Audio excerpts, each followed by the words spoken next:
Panther people, what up?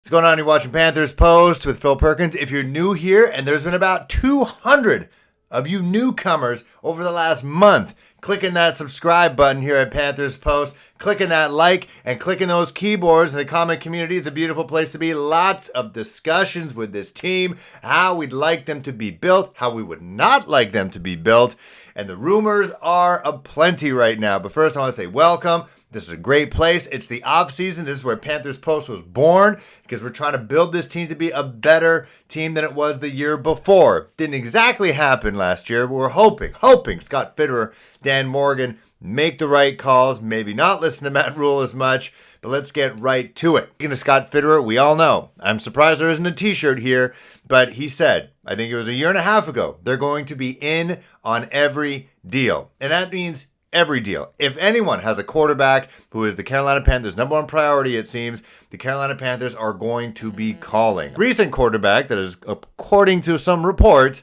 allegedly in the Carolina Panthers' crosshairs is the Vikings quarterback, Kirk Cousins. Of course, the Vikings have a brand new GM. They have a brand new head coach. And so this is normally what happens, and we've talked about this before, what's the point of getting a quarterback, a really expensive quarterback or a rookie quarterback right now under Matt Rule, who at this point is a lame duck head coach, when if he does get gassed, Scott Fitterer, who again was hired after Matt Rule, is going to want his own head coach with his own quarterback in mind. So whoever's under center this year might not be around for much longer because the new head coach, if there is a new head coach, might want someone else. A report out of Minnesota is that the Carolina Panthers did call the Minnesota Vikings, again, new head coach, new GM, kind of like feeling it out to see if they can work out a trade for Kirk Cousins. It did not get far. Of course, it's very early in the process. If he were to get traded, he'd be the first quarterback domino to fall in what could be a very eventful offseason when it comes to some big names at the quarterback position. You got your Russell Wilsons, you got your Aaron Rodgers, of course, you got your Deshaun Watsons,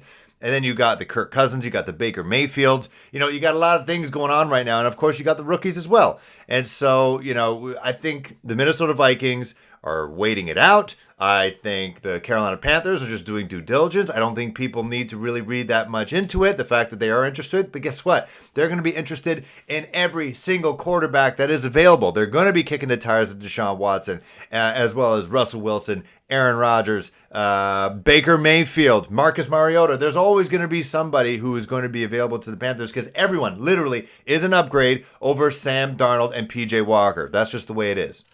Now, full disclosure, I'm here in Canada. I'm not walking around Bank of America Stadium. I'm not at the press conferences. I'm not in the locker rooms after games, after practices. So I don't have that firsthand knowledge yet. Not yet. Efforting on that. Josh Klein from the Riot Report does an amazing job covering the team. And he feels like, we're kind of cut from the same cloth. He talks like a real person. He kind of is realistic about situations, but he also has firsthand knowledge. I don't know who his sources are, but they're sources with the team. And he had a very concerning tweet that kind of put me in a weird mood. Didn't know how I felt about that. It was like a bit of a Twitter thread. He said, put it over here, the Panthers know that Sam Darnold is not the long-term answer at quarterback. You don't need to wait for the reports to trickle out. Yeah, they've called about the guy you're thinking of. As I said, they're going to be calling on everyone, in on every deal. Remember that, in on every deal. He then goes on to say, to be clear, what I think they should do, in parentheses, so this is what he thinks they should do, not invest more capital into a position they've invested so much into the past 2 off seasons, Bridgewater, Sam Darnold, and just drink the bad tasting medicine for a season, a la have Sam Darnold under center yet again, while you improve the rest of the roster. Left tackle, pass catching tight end, defensive tackle, another maybe edge rusher, safety, linebacker, kicker, those things, power running back. Improve the rest of the roster is not what I am hearing they will do. So I had to read it out loud a couple times. I even tweeted at him. He did not respond to me because I'm a nobody. To repeat it again. So what I think they should do, which is all that, is not what I'm hearing they will do. Meaning, what he hears is that the Carolina Panthers, again, are going to go all in, a la LA Rams, to try to get their quarterback of the future. Whatever that future is, because I'm assuming they think that Matt Rule thus has a future with the team. Because if Matt Rule gets gassed midway through the season, suddenly that quarterback might not be what the new head coach wants in a signal caller. So it's interesting because we saw in the Super Bowl, we saw two teams that are built very differently. We had the Cincinnati Bengals who bottomed out, drank that bad tasting medicine for a couple seasons, got Joe Burrow, an elite level quarterback, cerebral, got the arm, got the dual threat ability, got themselves to a Super Bowl in a year and a half because he got injured halfway through the year. And then you got the LA Rams who are built to win now. Win freaking now. That's why they didn't care about their first round draft picks. They're not going to have a first round draft pick for like 4 or 5 seasons.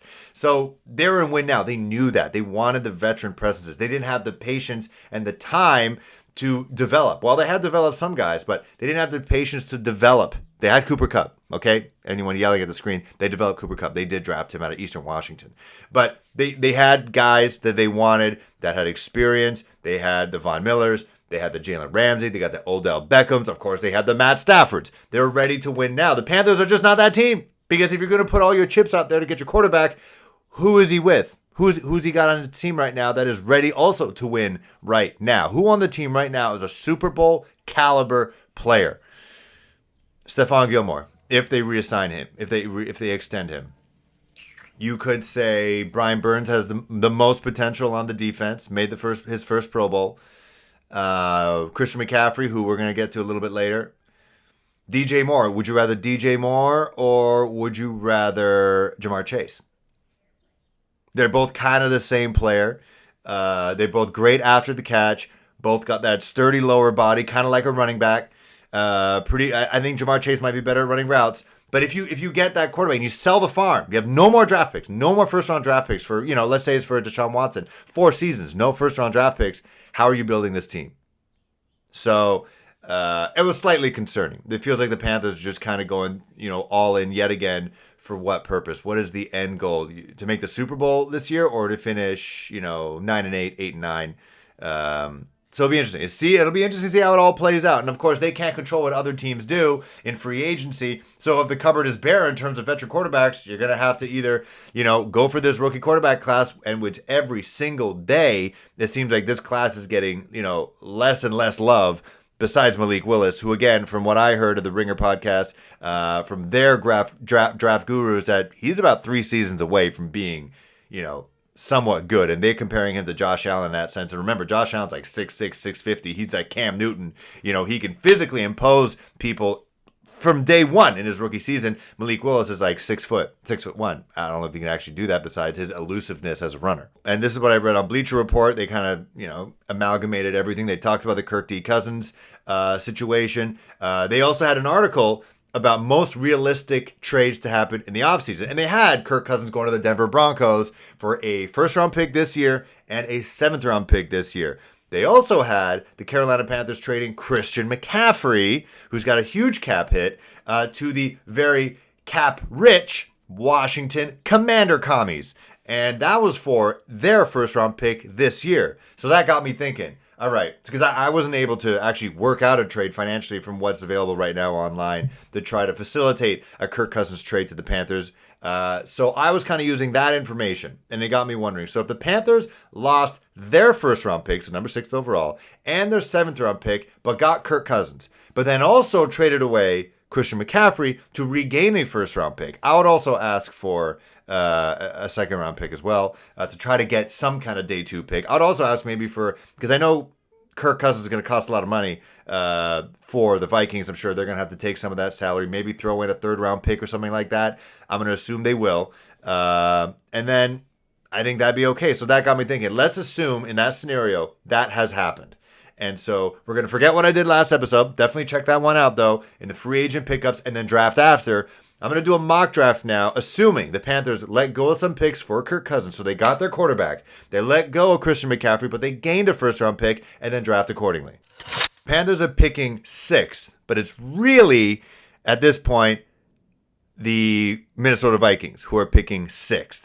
So kind of imagine it. You see the Panthers logo, but they're actually picking where the Washington football team is, which is 11th. So let's assume it is that, all right? With that 1st-round pick that we acquired from the Washington football team, replace the logo, you've been offered the 7th and 67th pick from the New York Giants. Accept. And so now we've been offered another trade from the New England Patriots, 21, 54, 126. That's actually not bad. Because from what I understand, there's not a lot of top-heavy players in this draft. It's a very deep draft for a longer period of time in multiple rounds. So we're not going to pick a rookie quarterback. We're not going to do it because we got Kirk Cousins. Remember that. So I'm going to go Trevor Penning because that dude is an asshole. Kirk Cousins is not exactly a do-up threat quarterback. He's a bit of an old-school statue guy. So we got a mauling left tackle. So you would assume you got Brady Christensen as a left guard, and then you got either Pat Elflein as a backup center. You got Deontay Brown as your right guard potentially, assuming that Campy can coach him up, and then you got Taylor Moton on the right side. Isaiah Likely, a tight end who I kind of like his skills in catching the ball, and he's a physical presence as well. And you got Tommy Tremble as well. I don't think Ian Thomas is going to come back. So you got Tommy Tremble, who's in his second year and showed a lot of promise in his first year. But you can go two tight end set type situation. Isaiah Likely in the second round. So with the 67th pick, we're getting offered trades. But I think we're going to be okay. I think we're going to stick and pick. See, the difference is this Daniel Falalele out of Minnesota, from what I've been reading, of what I've been listening, is kind of like a bear. He's not exactly a mauler, and I think that doesn't exactly fit the culture. He's kind of a nice dude. He could definitely physically kill people with his size, but he just doesn't. So I'm going to pick up Alex Lindstrom out of Boston College, the offensive center. I don't know why I said offensive center. What other kind of center is there? Let's go Kirby Joseph out of Illinois, a Big Ten guy. Try to help with Jeremy Chin there. Who else we got going on? James Cook out of Georgia. I don't know enough about him. Oh, first word out of here in the first sentence. Versatility. We like that. So we kind of find a bit of a replacement of Christian McCaffrey with multiple players, not just one. Because in reality, Christian McCaffrey is multiple players in one. So we got some small school offensive tackles. I'm going to go Cordell Volson out of North Dakota State. So we got him and Trevor Penning out of Northern Iowa. Gained a first-round draft pick with the Washington football team, a.k.a. the Commies. And so we got no Christian McCaffrey, but we do have Kirk Cousins. So we try to protect him with Trevor Penning. We got another pass-catching tight end who shows a lot of promise, showed a lot of promise in the Senior Bowl, and Isaiah Likely. We got an offensive center. I keep saying that position like that, but it's just a center who could be another depth piece or could start. You never know. Boston College produces good all linemen. And Alec Lindstrom, also trying to keep that middle of the line nice and intact, because you would assume you have Brady Christensen on the left side, Deontay Brown on the right side, Haskell Garrett as defensive tackle, Kirby Joseph out of Illinois as safety to kind of team up with Jeremy Chin, James Cook to trying to add to the backfield here after losing Christian McCaffrey, versatility there, some depth in offensive tackle and Cordell Volson, and then don't worry about Jeremiah Gemmel out of North Carolina. We'd have lost that pick in the Minnesota Vikings trade to acquire Kirk Cousins. So let me know what you think. First of all, do you even want Kirk Cousins on the team? He's not bad, guys. He's never been referred to as one of the worst quarterbacks in the league. He just isn't. And, someone like him, he's kind of more like an Eli Manning type, probably with a better arm. And so that could work with Ben McAdoo with the kind of quarterbacks that he's seen. And again, I hope he's got a pretty good track record on dissecting and scouting quarterbacks. Would Ben McAdoo even want Kirk Cousins? We'll see. Let me know what you think. Do you want Kirk? Are you down with trading away Christian McCaffrey for a first? Only a first with Ron Rivera and the Commies. Let me know in the comments below. Appreciate you guys. See you soon.